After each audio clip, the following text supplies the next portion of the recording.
Good evening, folks. Thanks for joining us tonight on the Will and Dave Show. Before we get into tonight's show, a little bit of a content advisory. We're going to be talking about a couple of heavier topics tonight regarding free speech, some arrests that happened in Calgary, and also there will be some topic on sexual violence related to these free speech and hate speech discussions. So we just want you to be aware of that as we get into the show tonight. Welcome to the Will and Dave Show.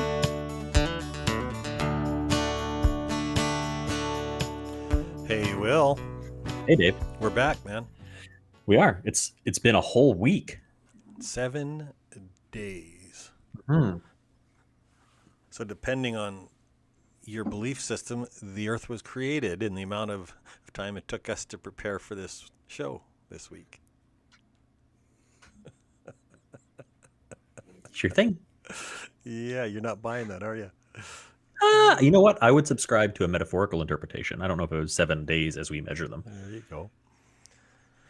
So what's new this week in the Oh life of boy. Will? In the life of Will. Okay, not In the news life- related. No, not Put onto the screen for everyone. It's better than Um, demonizing ourselves. So yeah, This is humanize true. yourself This is is good. true. I'm getting ready to move back to BC, so stuffing my little car right to the ceiling has been an exciting prospect. I'm really letting my Smith genes flow and express themselves as I pack everything I own into one Chevy Cruze. Hey, on that, I am now driving a Chevy Cruze. I heard that actually. Welcome to the club. They're not really that great, but I like it regardless. I like my little Chevy Cruze. Not as Yeah. much as my Ford Fusion, but Yeah, I like my Cruze. yeah, I just dumped a whole bunch of money into fixing it up for the trip. there you go. Yeah. Like an oil change and vacuum.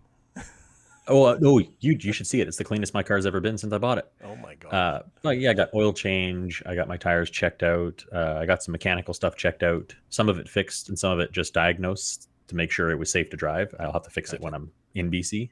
Yep. I got one Sweet. spring that's about to give out, so that'll be semi-urgent. So while you bring that up to your lips, I'm going to do this. Ooh. For those of you who want to support the show, we're on. You may buy us a coffee at www.buyusacoffee or buymeacoffee.com/Will and Dave Show. I should get that right if I want them to give us any money, right, Will? Yes. Buymeacoffee.com is just a really easy way for you to give one-time donations, as low as I think $3 or $5, whatever the lowest denomination is. I think it's fine. Just if you want to support the show. It's not like a subscription-based thing like a Patreon or anything like that. It's just one time. It could be, but it's not. Yeah, you can keep sending it as Yeah. often as you want, really, Every week. if you feel the need or the desire. The other one, who is a wonderful supporter of the show. Hi, I'm Susan. I think that in all the world, there's nothing quite like the coziness of a handmade quilt. So I'm on a mission to spread that love as far and wide as I can. If you're a quilt maker, I offer long arm quilting services and I accept work from anywhere in North America. If you already know how to make quilts and you want to learn how to machine quilt them yourself, I have a number of classes and lots of tutorials available that can help you with that. And if you don't want to do any of those processes, you just want to go straight to having the quilt with no delay, I do have a number of fully completed quilts available for sale as well. So details on all of those things can be found on my website, www.stitchedbysusan.com. Well, I've got to get back to quilting, so I'm going to let you get back to the Will and Dave Show. Enjoy. Oh, I thought it did that automatically, but it didn't. Either way, I was thinking to myself while listening to that, I was like, man, I could give a customer testimonial, but then I realized actually I can't because I haven't paid a penny for any of the quilts that I've got from Mom. But I'm very happy with all of the quilts that I have from her, including the one that is on my bed at all times. I use one literally every day. It's fantastic. It's the quiltiest quilt you'll ever have. The quiltiest quilt. And as a side note, I will say that your mother has a podcast that is absolutely fantastic. And new episodes are out every Wednesday, and she's just amazing. She's putting us to shame. If you feel the need to listen to some nice relaxing things after hearing us talk about the how the world's ending world today. at large, yes. Just tune into Measure Twice, Cut Once, and the dulcet tones of Susan Smith and Stitched by Susan will just make the world sound so smooth. So, Will, I take you off screen while you have a fit there. It looks like we might need went down the wrong pipe. Might need to call some medical intervention there, but my bevy went down the wrong tube. maybe you've had one or two of those hot rums too many. That's not rum. It's homemade liquor actually. Oh my gosh! But no, I it's haven't. worse. It's not. It's my first one, and it's just a little bit. It's like a hot toddy, but apple spiced instead of lemon. So, Will, this week, well, before we get into it for this week, I want to go over last week's. Last week we touched on some topics that were A little heated. Well, the crazy screaming preacher Mm. who now has been arrested as of this afternoon. He is in custody. Yes. And on the way out, he had some Bryce things to say. You were texting me. He had Price things to say. Some of the publications that talked about it had some factual inaccuracies, which was amusing to see. Most places reported, which was correct, was that him and his brother, so it was Arthur and Willem, I think. I can't remember his brother's David? name. Oh yeah. Sorry, it was David. It's spelt differently, but my namesake. But yeah. It was the two of them, so him and his brother that got arrested. A couple of publications, or two that I found, listed it as him and his son that were arrested, which was incorrect.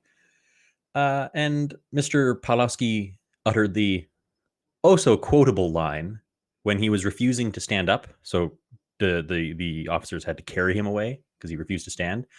He said, "Do it like a Nazi and tase me," or something to that effect, which was highly amusing to me because so where Nazis did you get use that tasers piece of a lot. Information, because I would like to look that up actually.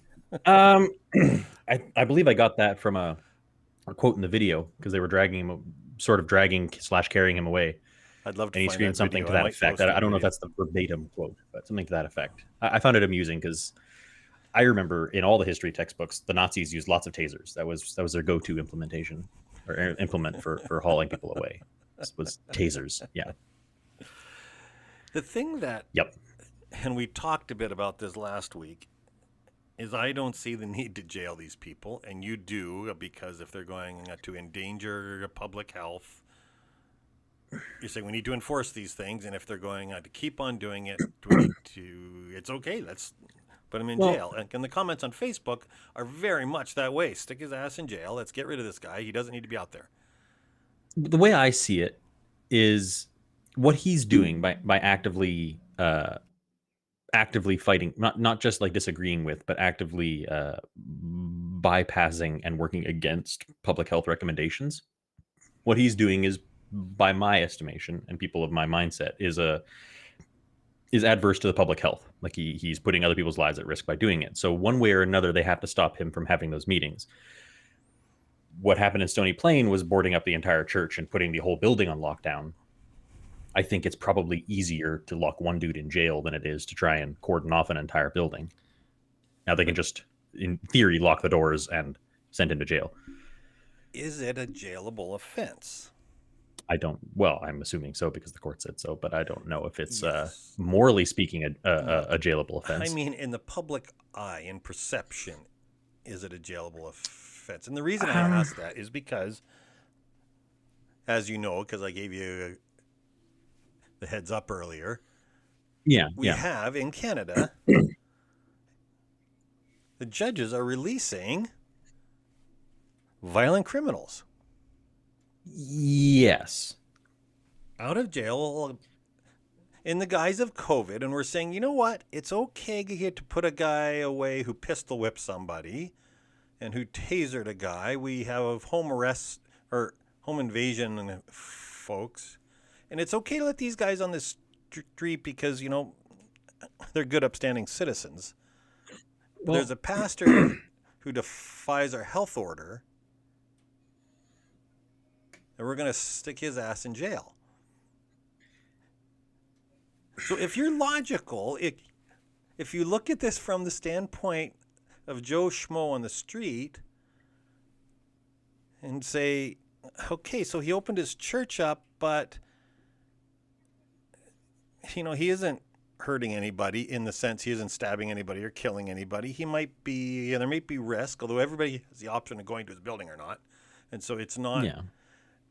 But Mr. Joe Blow with a knife or a gun or any number of these other items that this article is talking about. It's okay. It's not okay to keep them in jail. So how do you explain that to Mr. Joe Blow on the street? I want to start by making the statement that I don't agree with releasing these people.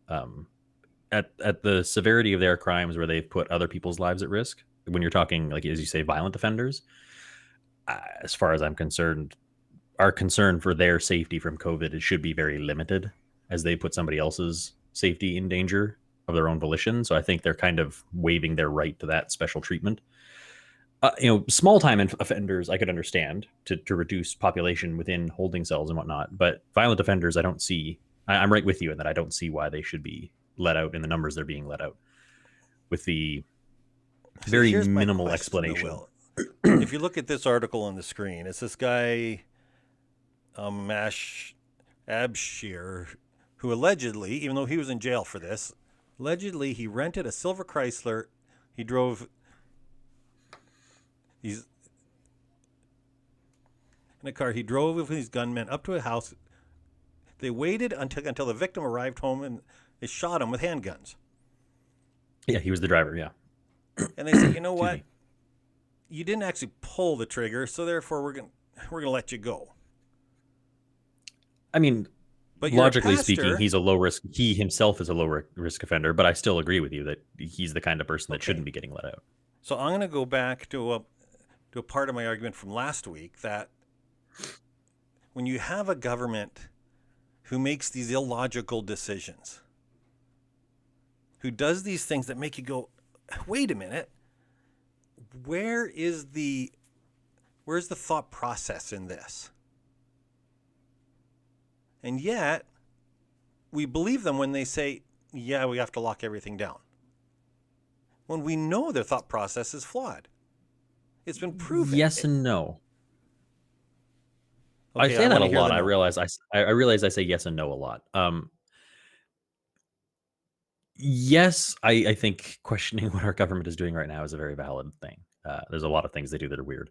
There is a difference, though, between judges making these calls, because these people being let out, I don't think is, as far as I know, at least, not a federally mandated thing. Federal mandate is probably just to reduce population as much as reasonably possible, and then it's left to various judges in various jurisdictions to make those calls, and we're not agreeing with those calls. So that is a legalistic problem, like a legalistic side of government that's making these mistakes.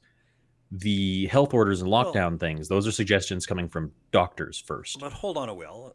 Hold on. And yes, it is a legalistic or a legal angle that they're coming at. Mhm. But it's the same legal angle, which is putting people in jail for violating a public health order.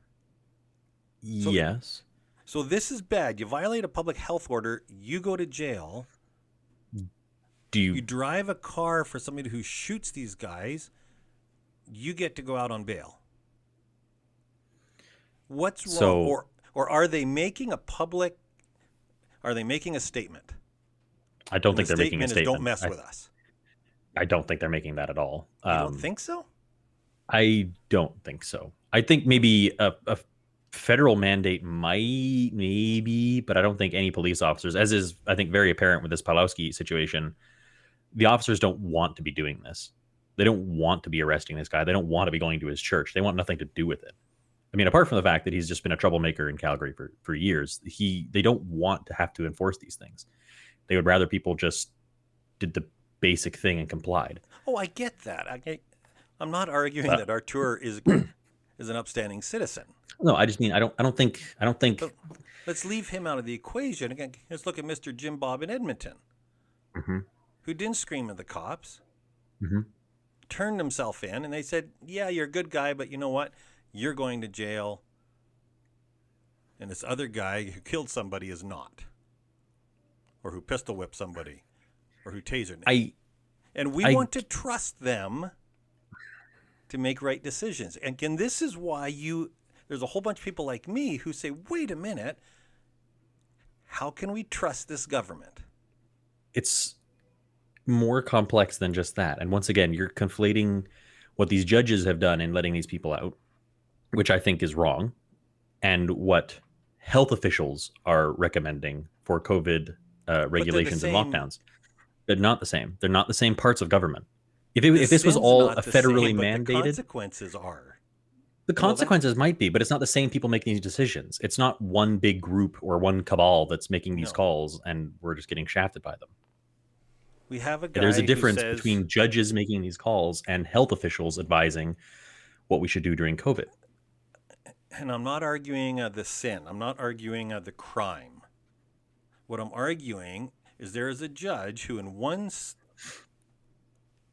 one sitting, he lets a guy go hmm who raped somebody. No, we Yes, don't know he that. does. Yeah. I do. I can give you the article. Okay. Or on the other hand, he puts a guy in jail who defied a health order. It's the same judge who looks at one and says, you get to go free, even though you are you hurt people, hmm you defied a health order, you go to jail. And you want me to believe they're not making a statement.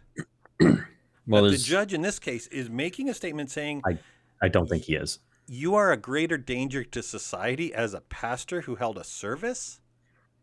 That's very reductionist. He's a pastor who is actively defined. Okay, so the pastor of Grace Life. Yes. If what His happened name's with Jim him had Bogdan. happened, I can't remember his name. yeah. If what happened with him had happened right now, while COVID is at its highest peak in Alberta right now, I doubt they would hold him in jail. I very highly. 2 months don't think ago, so? sure. I don't think they would have held him for nearly as long as they did, if at all. I think he would have been near the top of the list of people to be let out. But I do not think they're sending a statement. But there is an argument, I think, to be made for numbers. A violent offender who, shot out the window of his girlfriend's house, is in one case from that article, is a threat to his girlfriend. I don't think he should be out. I'm just saying, I don't think he should. Someone who is actively hosting large services for people who do not social distance and could potentially increase the spread of the pandemic.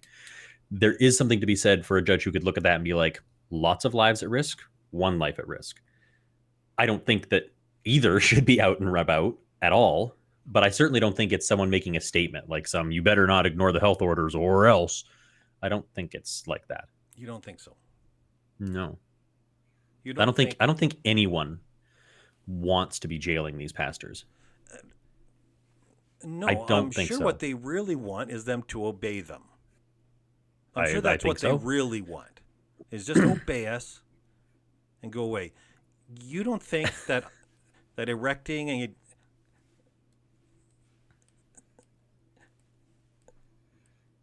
a fence around a church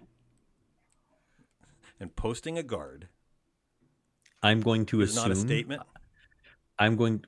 all of the security that went up around that church was incremental. I'm going to assume it's because people tried to get into the church repeatedly. Because at first it was just lock the doors, then it was a fence, then it was blackout cloth around the fence.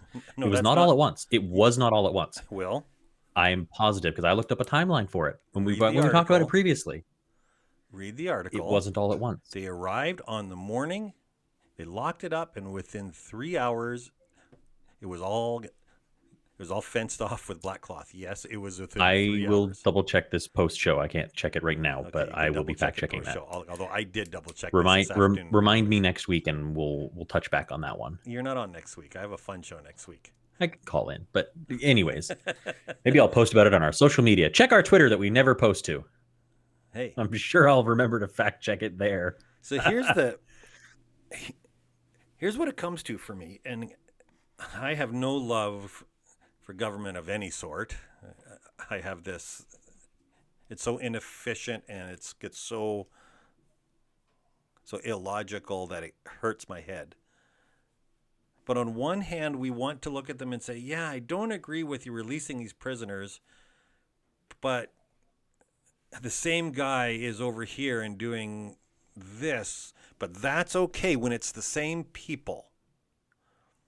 And you want me, or people like me, I'm using me as that half of society who's rather upset about this whole thing. Mm-hmm. There's a fair number of Canadians. There were tens of thousands in Montreal who were marching against the lockdown orders. There's a number of protests in Canada, and the response has been less than democratic. But we'll just leave that for another day. But you want the right half of society to look at that and say, but they really have our best interests at heart. I think any person. So this is actually a great way to segue into what's happening in Alberta with their lockdowns right now. Yes. I don't think that for Jason Kenney, I think his name is. It's Jason Kenney.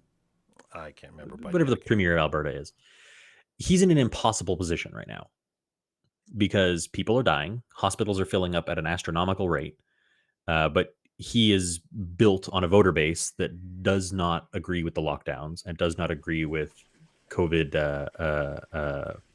the health guidelines for COVID that are necessitating these lockdowns. But people are dying and hospitals are filling up at an alarming rate. So he's in a crappy position where, on one hand, does he side with the people who elected him and do what they want, or does he do the thing that saves lives potentially? Inevitably, he's going to do the one that saves lives because I think that he's a good person. I mean, I'd agree with everything that he does, but I think that at his core, he doesn't want people to die for his political gains or for him to appease his party. here's what I don't get in Alberta, and this is I don't agree with Jason Kenney either. But the opposition that's running is going to be equally or more pro lockdown. So the people who Oh yeah, are they're going to be more unhappy pro with Jason lockdown Kenney, for sure.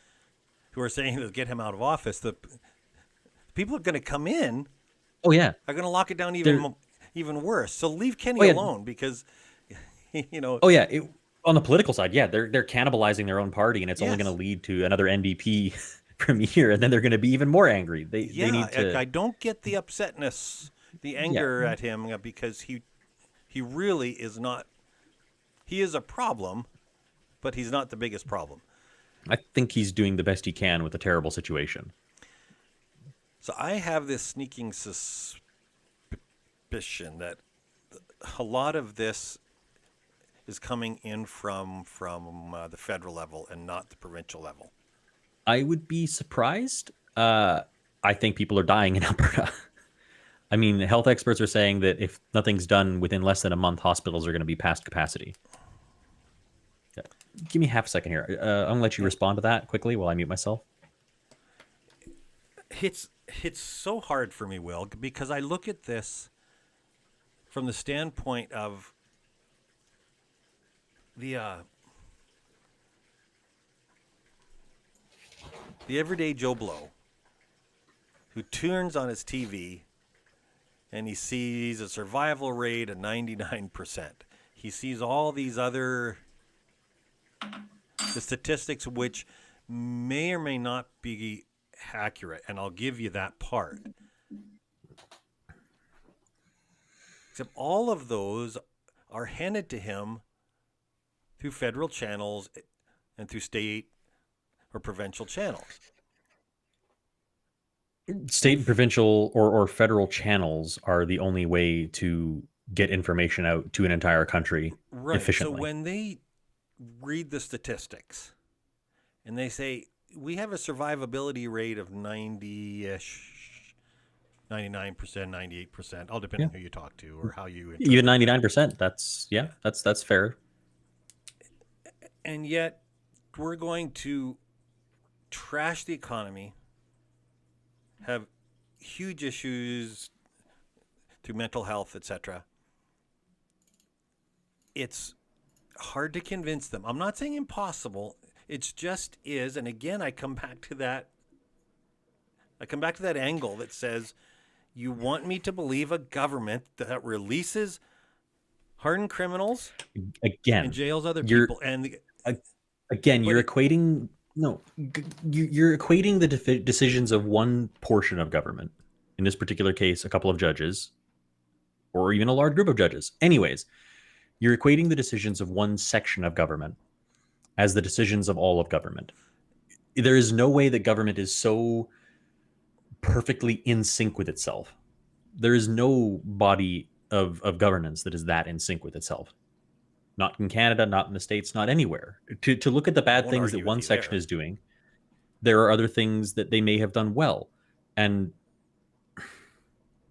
looking at how different sections are handling it, you're extrapolating the worst from this section and applying it to the whole. I'm not saying government is good, but there are good decisions that have been made. And to look at this bad decision, which is a bad take, it's not good, releasing these violent offenders. That at the Alberta level, that's where all this is happening. Although apparently it's happened in. I'm sure It's I'm happened sure in people have fallen through Manitoba the as cracks well, I all over. believe. Yeah, I'm sure it has. That there is not a call from the health board and says, "Hey, Mr. Judge, we have a pastor who's a problem. He's on TV, he's on the internet, he's on YouTube, he's pushing our buttons, and he's doing it loudly." You don't think that call was made? How else would they make I think you're missing steps. I think that more likely than not, local government caught whiff of a pastor hosting services actively saying you don't need to wear masks or social distance, etc. Health guidelines are stupid. And local officials, in the case of Pawlowski, or Pawlowski, whatever, local officials came before it was a news thing. It didn't become news until Pawlowski posted on social media and made it news. After that point, yes, there was probably a call from on high that said, hey, get this under control ASAP. Okay, ignore the Pawlowski and go to Edmonton and look at the Gray Slave guy. I don't know there. I don't know if that was that could have result been from the local, guy in the that could have been street is higher the up. same. But the result is, you know as well as I do that there were health officials who went to his church and said, "You need to close your church." And he's like, "No. You need to close your church." No. You know that the process is not out of the blue. A judge orders him arrested. It's Exactly. It's a process. Exactly.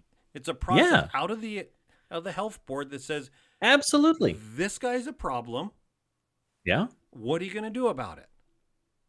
Yeah. So in the U.S. and I believe in Canada as well, it goes into a prosecuting attorney. Yeah. On behalf of the government, he says, "You know what? You are a problem. We're going to charge you." Okay. And so they charge him. And then he just says, "I don't care," because that's what happens. You can ignore a judgment. And he said, "I don't care." And they said, "Oh, you don't care? You're going to jail." Yeah. But right before you do, we're going to let some other dudes out who drove a couple murderers out. Again. The same process, Will, though, but the process you have to see, the process is flawed. And you can't have a judge who looks at that and said, "Hey, I just let a guy out for aiding and That's on abetting the a murder. judges. I'm not going to arrest this guy." That's on the judges. There is no way that the federal government is calling the judges being like, "Hey, Jim, Bob, and Fred, they're all violent offenders. You should let them out." The judges probably just got a mandate saying, "Hey, you need to watch out on detention center populations." And then the judges are making the crappy calls to let out crappy convicts or crappy detainees, rather, as they may or may not be convicted at this point. Man, I think that's on the you're judges. giving them a lot of credit. I am not giving the government credit, actually. I think it's because there is absolutely no way that any body of government can have that much of a finger on all of those different issues. Like, there's no way they are micromanaging the situation that efficiently. There's no way.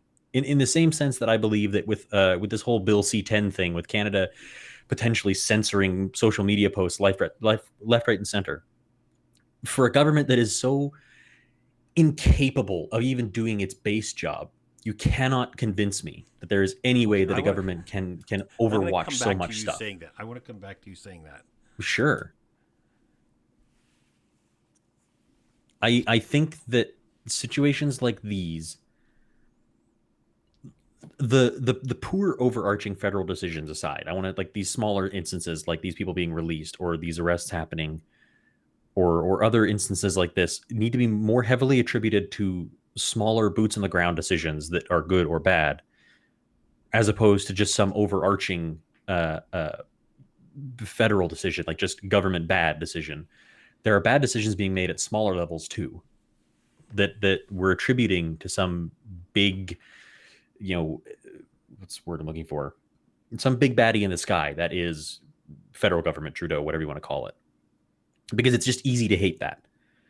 It's easier to hate that than it is to try and wrap our heads around the complexity of the good and bad decisions that are being made throughout this entire process. Because it's an ocean of small good and bad decisions that are all coming and congealing together. I don't think that the federal government really is having that much of a say in these smaller decisions, these singular arrests or these releases from prison. They don't have their fingers on each of these issues. They're not tracking each one of them individually. I don't think they have the capability to do it. So I'm going to come back forget what we said last week. And your words were absolutely arrest them. In the case Those of were these your words. pastors who are endangering groups and Yes. risking spreader events, yes. Yes, absolutely arrest them. If they're refusing basic mandates, saying, hey, what you're doing is bad and unsafe, and they're like, I'm going to do it anyways, arrest them. If someone is driving unsafe and they get given a ticket that says, hey, don't do this, and they keep driving unsafely, take their license away or arrest them, depending on the severity. You're being told by a higher authority that, hey, what you're doing is putting other people's lives at risk, and you're saying, whatever. Yeah, there's going to be consequences. I think that's just a fact of life. I don't think it gets any more simple than that to me.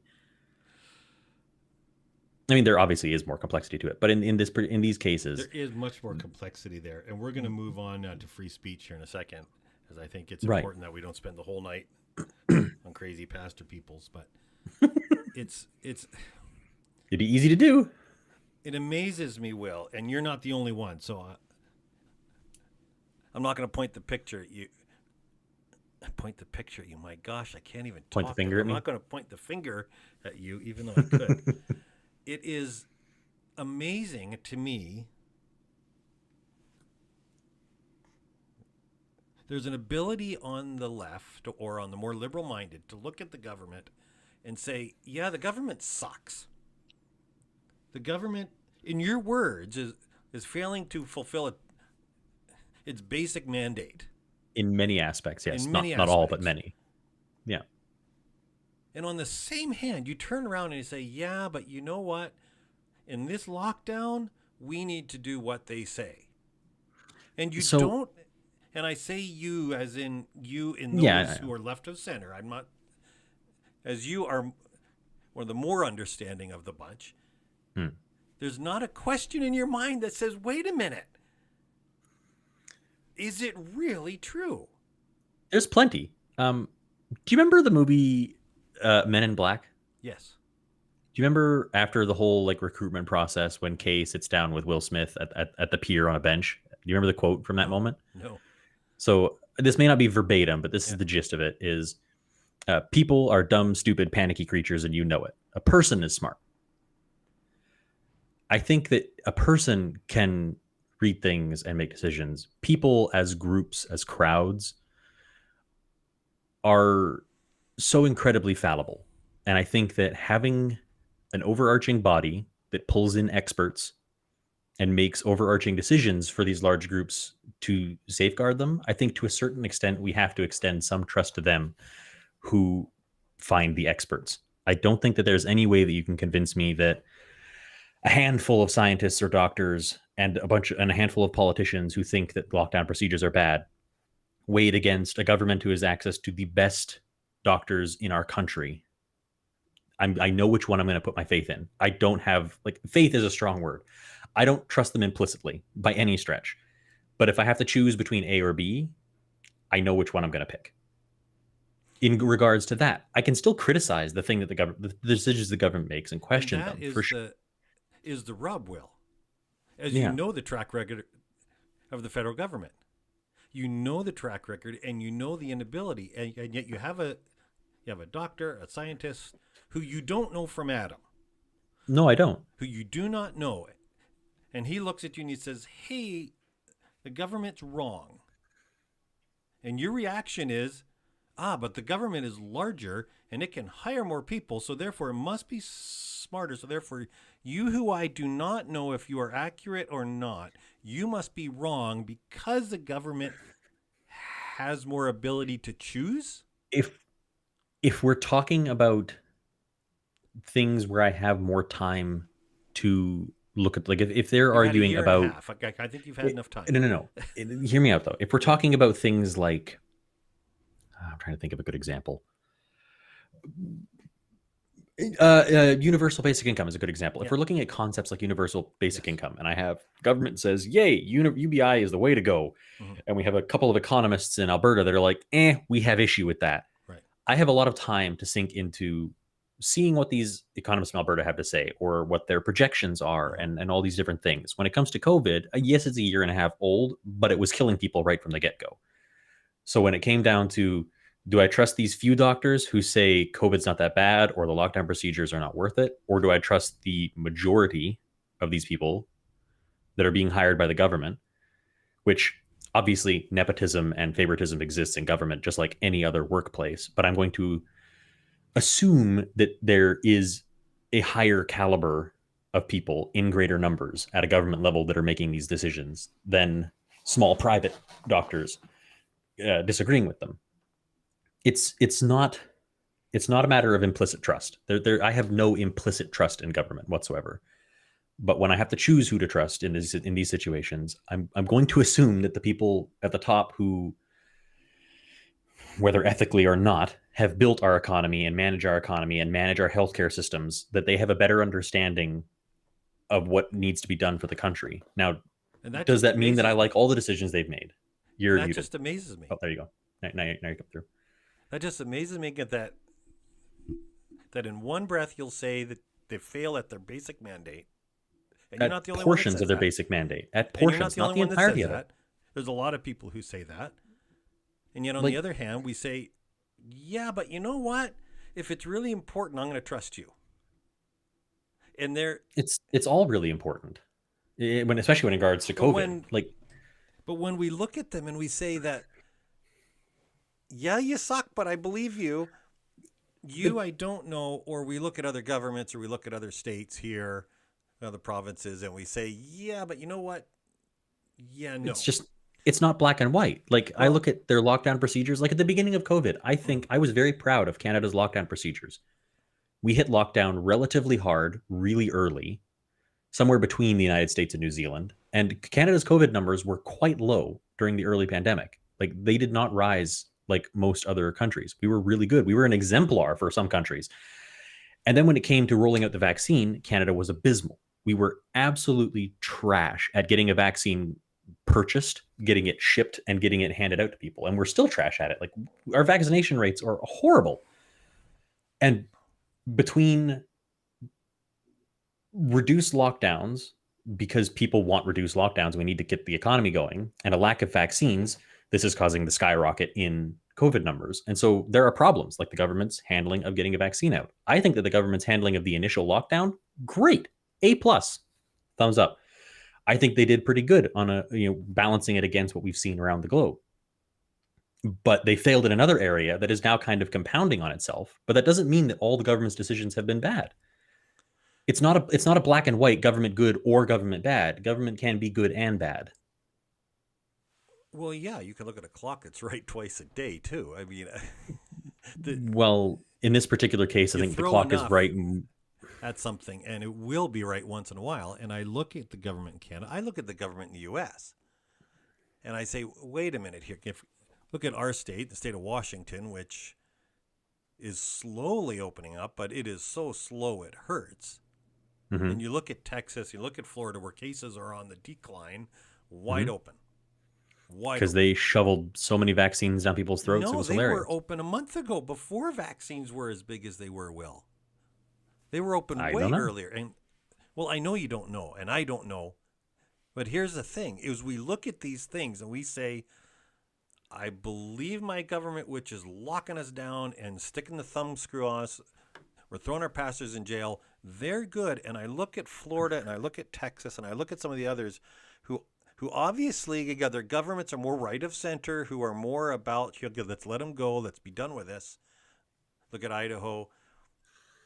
And that perception is the government must know better. And I have a very hard time with that disconnect,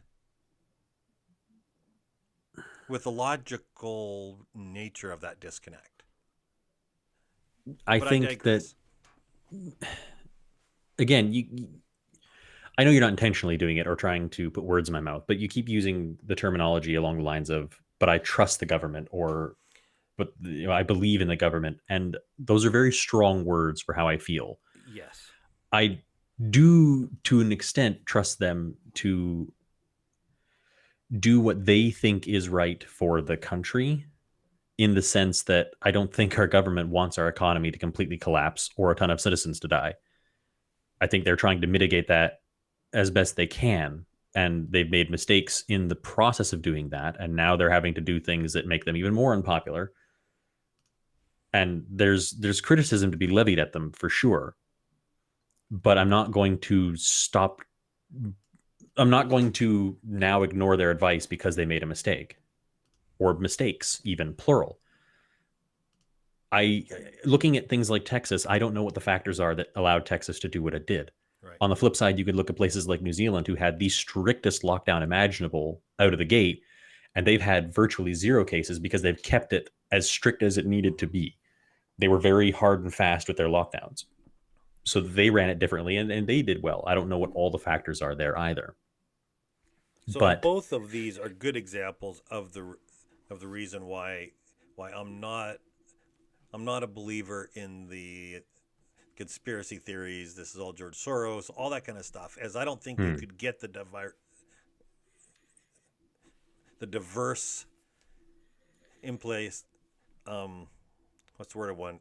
Implementation yeah. of all these measures and call it all George Soros or Bill Gates. I Yeah. don't buy it. No But way. I do think that when you look at a government like Canada's, and a number of them have done this, who already like power, who already are socialistic in nature, who have this idea that we know best, and you give them power like this, and they are loath to give it up. It's been proven through history. The GST in Canada was a 5-year tax.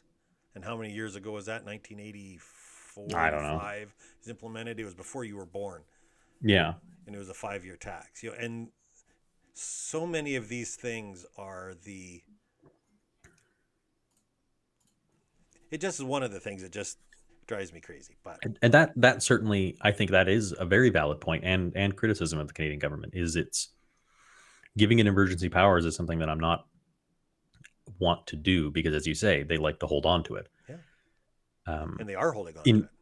Yeah, and in various aspects, if I wanted to pick and choose different aspects, I'm sure I could find some cases where they took power, like, hate speech, which we never really got to. We could look at that next week, I guess, where the government gave itself a lot more power to prosecute people who engaged in hate speech, which gave them very wide-ranging powers in terms of how heavily they prosecute people and for what. Right. And they haven't abused it very often. They've been pretty reticent to do so. Right. But I agree with you in the sense that handing them power is something they usually don't want to get back. I don't think that has much to do with their socialist attitude. I think that has to do with the government likes power. Absolutely. So on the free speech, I do want to go there a little bit, although I don't want to go as in depth as we were going to go. 50 minutes. Yeah. We're good. One of the things I was looking up, got this this morning, I saw a post on Facebook about Elizabeth Warren. You know who Elizabeth Warren is? Elizabeth Warren. I'm going to Google her quickly while you're talking. Ran for president of the United States. She was the one who Trump, I think he called her Pocahontas or something. Yes. Yes, yeah. So, and I said the T word will probably be kicked up. Yeah. And she went on the news a while ago and said her brother had died of COVID. Mm-hmm. That her older brother had died of COVID. And, and every news article carried the story. You can Google this while you're Googling, because I looked this up. Every article said, yes, he died of COVID. It took me like 8 or 9 articles until I found one which told me how old he was. He was 86. But I did not find any articles except for 3. And I looked through, I looked for 50 articles on her report that he has died. There were 3 I found which stated that he was also in treatment for cancer. Mm-hmm. And he was already in the hospital for pneumonia when he got COVID. Mm-hmm. But the headline was, he died of COVID. Mm-hmm. She got on stage, he died of COVID. Mm-hmm. Where are we in a world of free press, when the majority of articles out there, and I went through a lot of them, they say he died of COVID, he died of COVID, he died of COVID, he died of COVID, died of COVID. They did not say he died of COVID. He was 86 years old. He was in treatment for cancer, and he was in the hospital for pneumonia when he got COVID. Mm-hmm.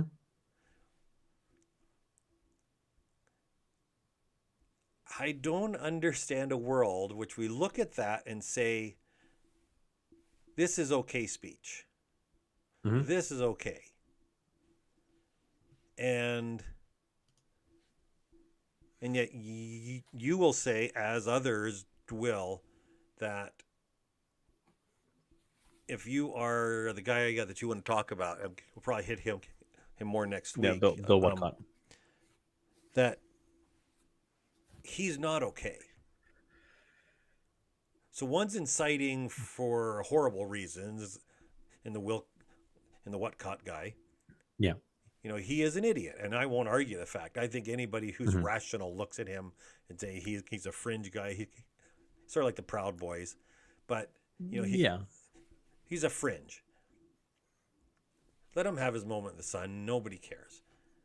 But Elizabeth Warren and the majority of the media will look at a story and say, if we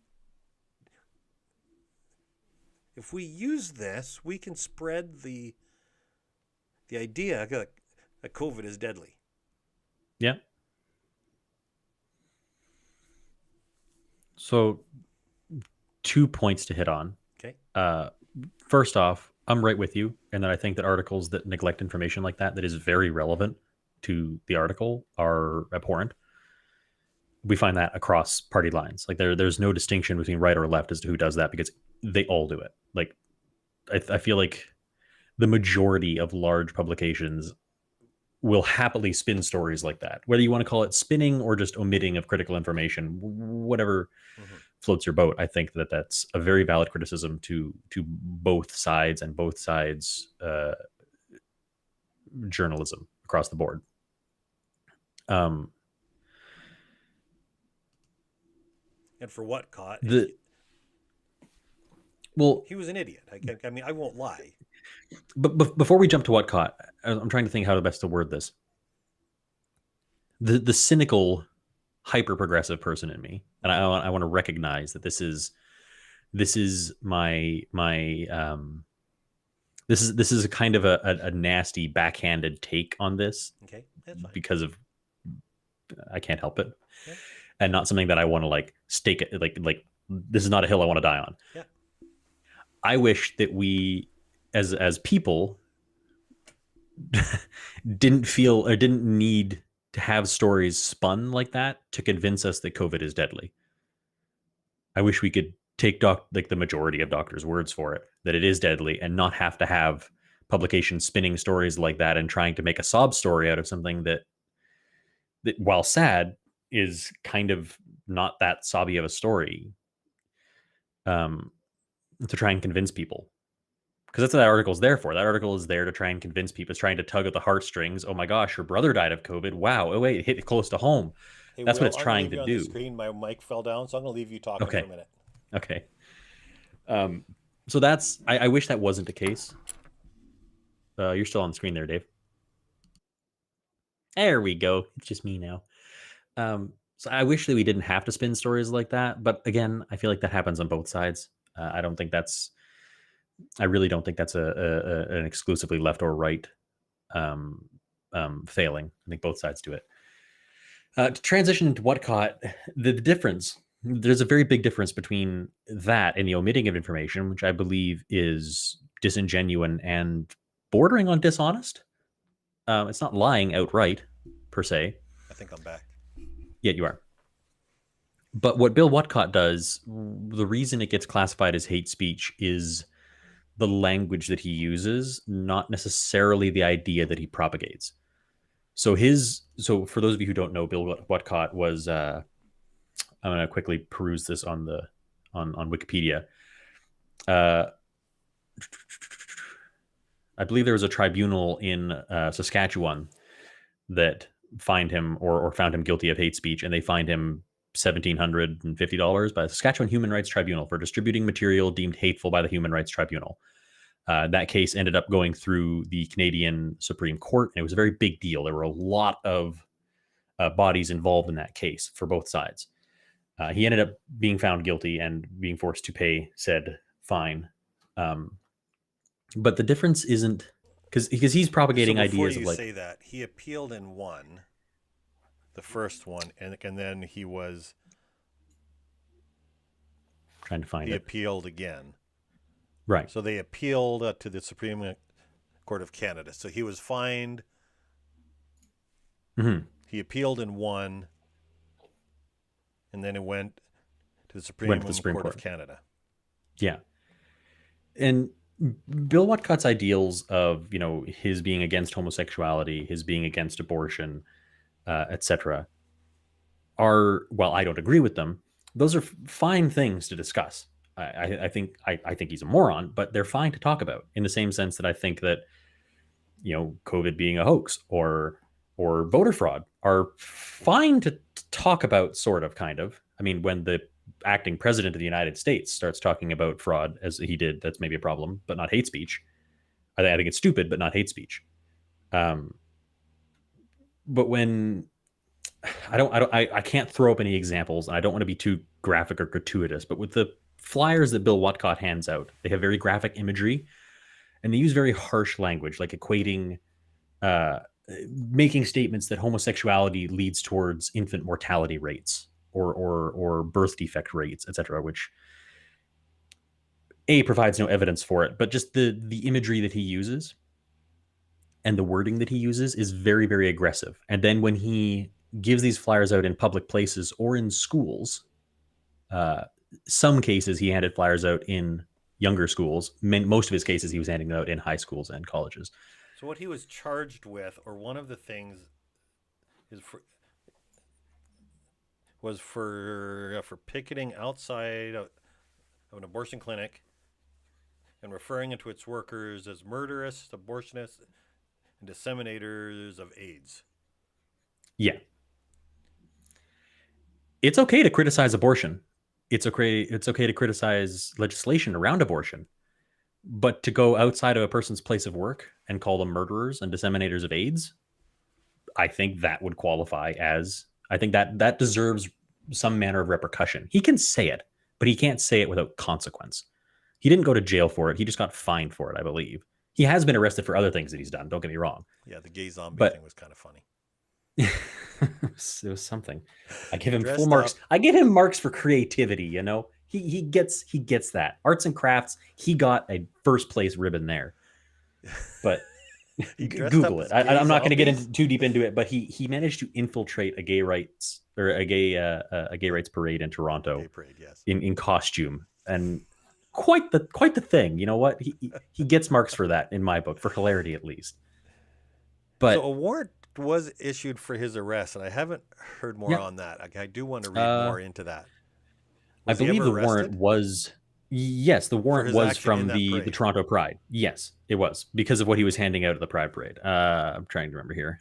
So quickly reading from Wikipedia, he infiltrated the Toronto Pride Parade disguised as gay zombies, wearing bodysuits, yada, yada. They distributed flyers disguised as safe sex packages. The flyers contained graphic depictions of sexually transmitted infections and claimed that homosexual sex put people at risk of these infections. He also criticized politicians in the Liberal Party, yada, yada, for their support, and encouraged readers to repent of homosexuality. A lawyer filed a civil suit seeking damages for the defamation.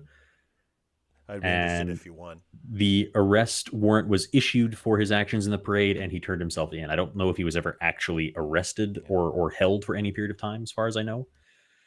I think that was largely due to the charges were largely due to the mixture of the defamation. And I think I read somewhere that it was something having to do with the way in which he spread them through safe sex packages, because it could be misleading to people who were getting it, who didn't know any better as to what they were getting. If he was handing it out to youth. I still have this hard time imagining that for espousing an opinion, if you agree with the opinion or not, I mean, that's not really here nor there. I find it hard to imagine that you can be civilly liable for having an opinion. and for spouting your opinion off, regardless of how wrong it is. I find that I, hard. It isn't as though he had a platform. He's not the president. He's not a person in power. He's nobody. He's a fringe that anybody who dresses up as a gay zombie and goes in a parade, and you expect him to be normal and for people to take him seriously, and we have to somehow expend people our fund him and still yeah, but think who that he's on cares? the straight and narrow. They also People do they take him fund Alex seriously. Jones as well, and that isn't any smarter, It's and not. and I don't think that any one of these ought to be arrested or fined for being stupid. So in Whatcott's case, the fine for defamation makes sense to me because he was naming people in these flyers. I feel like defamation is the wrong word. I feel like it would have been libel because it's in writing. But either way, I don't know. I'm sure. If, I don't. I mean, The only I'm not even people sure if he there's named were differentiation in politicians, and you're by allowed name to do though. what you want to politicians. Yes. Yeah, Anywho, I I think there is a line that's drawable between civil discourse of ideas and attacking someone, not even for their character, but for their right. state of being, and speaking ill of them and speaking that what they are, just because they exist in their current situation, that they are unhealthy to the people around them or a danger to the people around them. I believe that is a valid. I don't think he should necessarily go to jail for it, but fine him. Yeah. Yeah, slap him with a fine. The gay zombie thing, I'm not sure of the exact details. I'm going to assume there is some extenuating circumstance there because he's done things substantially, on paper at least, from the Wikipedia page, substantially more heinous than that, like handing Yes. out flyers while he was waiting for his Supreme Court case. He was Yes. giving out thousands of flyers at This is Ottawa, a man who at feels very U of O. strongly about his belief system Yes. against And homosexuality and abortion, etc. And yeah, he's not alone. Like, there is a large.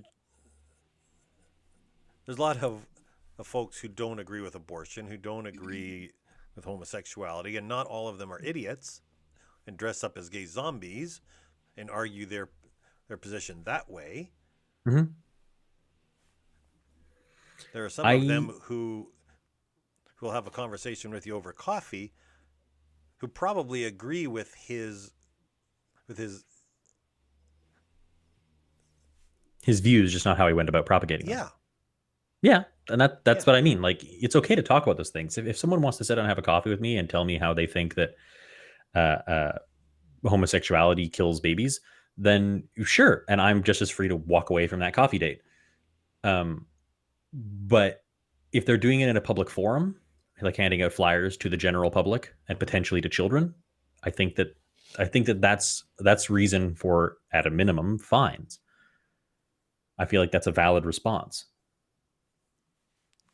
It's from the same government, the same judge who lets rapists out and puts pastors. We don't know in if it's jail. the same judge. It's a different province. Probably not. Hey, sometimes judges make good calls, and the guy who let those people out did not make a good call. Or guys, or gals, people, folks. Oh, I don't have your faith, my son. I don't have your faith. it's I never want people to think that I have any significant faith in the government, because I think faith, I attribute faith to being a very strong word, partially due to religious upbringing. Faith is a big word that carries a lot of weight for me. I don't have faith in my government. I am picking them, as I see it, being the shiniest of two turds.